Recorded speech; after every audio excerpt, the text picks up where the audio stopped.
podcast. Le très honorable Jean Bardin présente...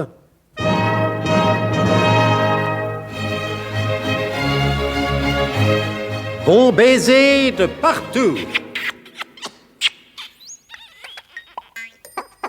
Une émission secrète de...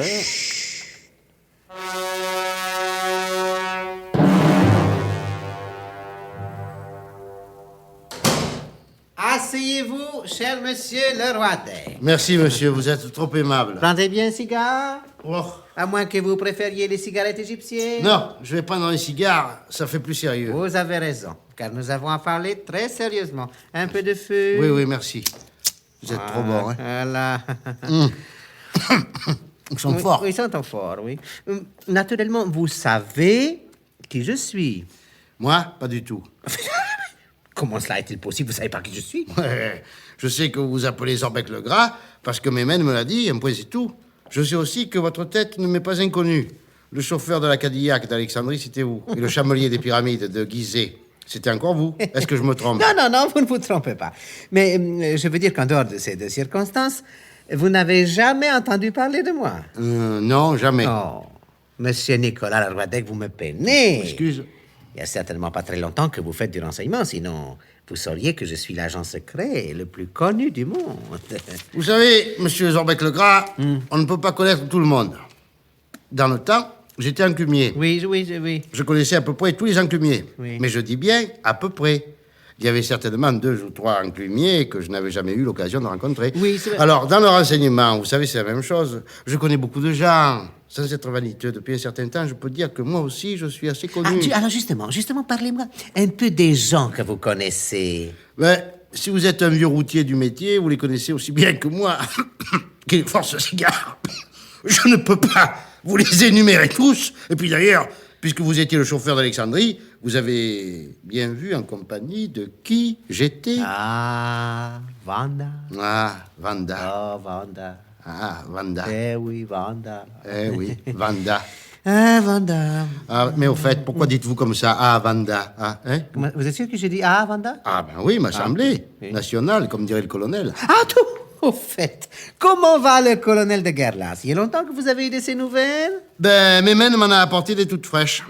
Il se porte toujours bien, solide comme un chêne, droit comme un nid, le sourire ironique aux lèvres et le calembour en bandoulière. Vous l'aimez bien, le colonel de Guerlas? Ben, naturellement, je l'aime bien. Bon, alors comment se fait-il que vous le trahissez? Je trahis, moi. Mais naturellement, puisque vous vouliez donner le microfilm à la comtesse Vanda. Ah, vous, je vous vois, monsieur Zorbec le Gras.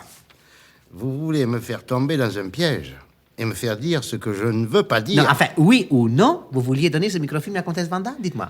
Monsieur le Gras, ceci est un épisode de ma vie privée qui ne regarde que moi. Quand on mêle les biglotrons à sa vie privée, il faut s'attendre à s'entendre poser certaines questions. Comment se fait-il, malgré tout l'affectueux respect que vous portez au colonel de Guerlas, que vous ayez tenté de vendre ces plans? Ah, mais le colonel ne le sait pas que je vends ces plans.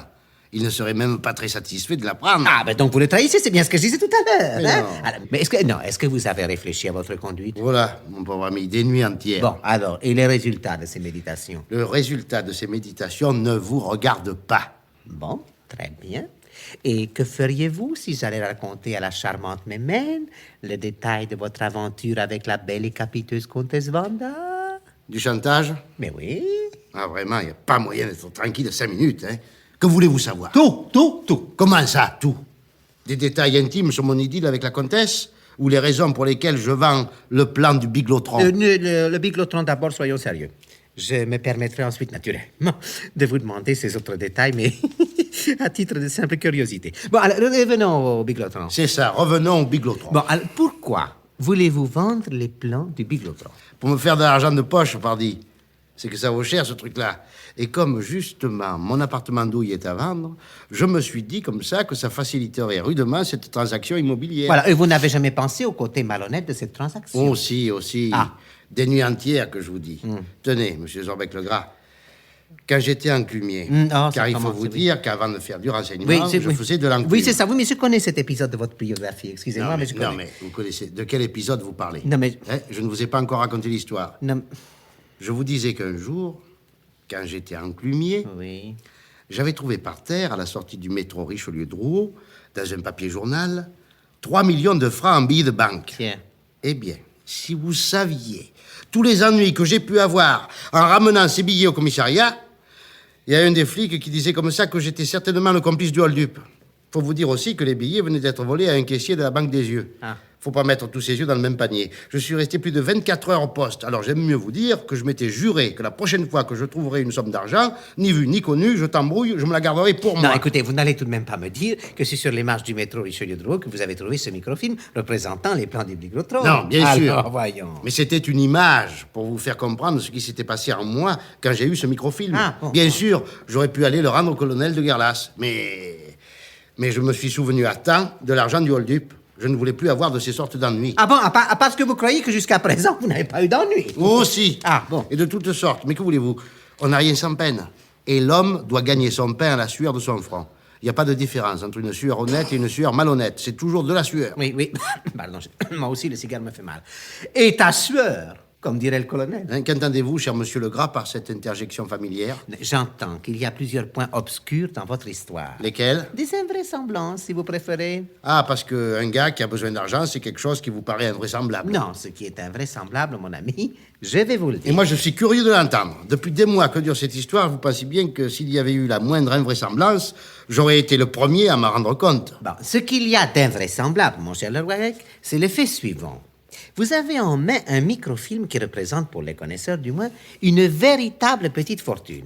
À la suite d'un long et douloureux débat de conscience, vous décidez d'exploiter cette petite fortune. Oui. Et qu'est-ce que vous faites? Vous courez à gauche, à droite, vous passez les frontières, vous voyagez, vous dépensez de l'argent, vous entrez en contact avec différents agents, et pas un instant, vous ne pensez à vous adresser au plus connu, au plus sérieux, au plus capable de tous les hommes du renseignement.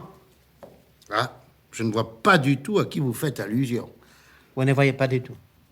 Mais à moi, mon ami, voyons. Mais regardez tout le temps que vous avez perdu. Hein? Pourquoi vous n'êtes pas venu me trouver tout de suite? Je n'avais pas votre adresse, monsieur Legras. Enfin, mais j'ai mes bureaux aux Champs-Élysées. C'est facile à trouver. Ça vous aurait évité tous ces frais, sans compter les miens. Car pensez bien maintenant que je ne vais pas pouvoir vous acheter ces microfilms le même prix que je vous l'aurais acheté il y a 6 mois à Paris. Hein? Et pour l'appartement douille, ça va être un peu juste. Hein? Bon, ça fait rien. J'irai à Houille 2. Et puis, comment ces plans sont-ils entrés en votre possession? Oh, alors là, c'est toute une histoire, hein. Ça serait beaucoup trop long à vous raconter. Non, mais je vous en prie, mon cher Legras, nous avons tout le temps. Vous voulez encore un cigare, non? Non. Bon. Merci, j'ai assez. Celui-là, j'arrive pas à le finir. Bon. J'ai hâte maintenant de terminer cette affaire, de rentrer à Paris. J'avais demandé au colonel un congé de maladie que j'ai fait prolonger plusieurs fois. Mais si je ne rentre pas, il va commencer à s'inquiéter, à se demander sérieusement si mon départ n'a pas un rapport quelconque avec la disparition du microfilm. Attendez, au fait, et ceci est un point très intéressant. Oui. Quelle a été la réaction du colonel quand il s'est rendu compte de la disparition du microfilm? Comment voulez-vous que je le sache? Puisque j'étais parti. Ah oui. J'étais allé à Interlaken, en Suisse.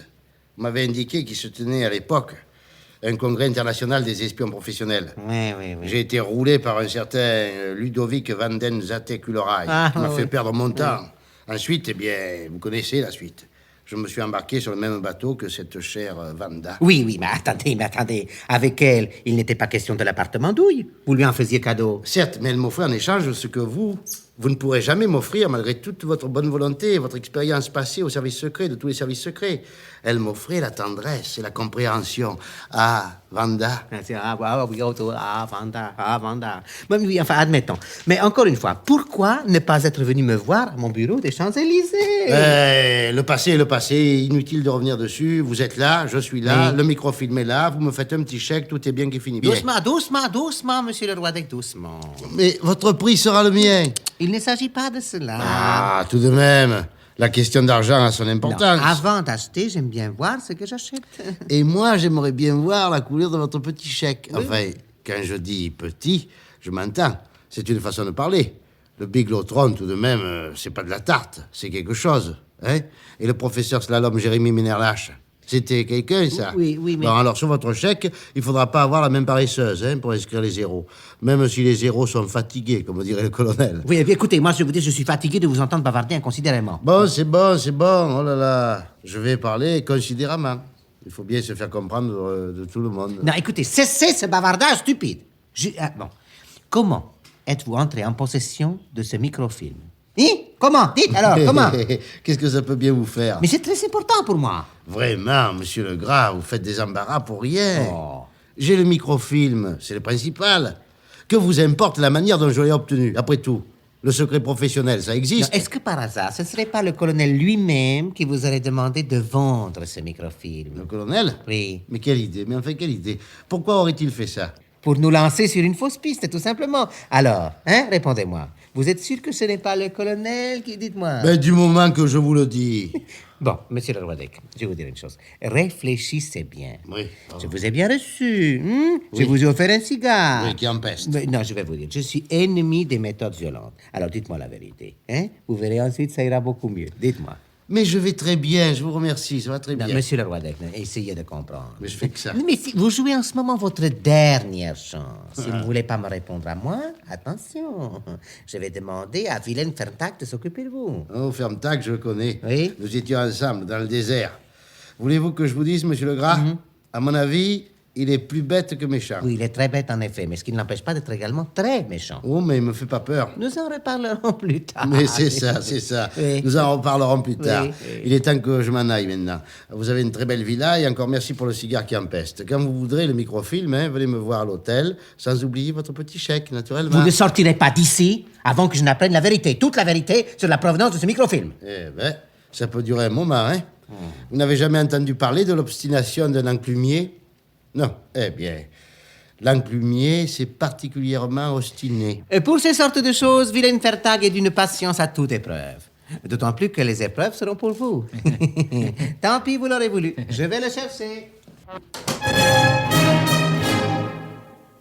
C'était Bon baiser de partout. Une émission secrète de...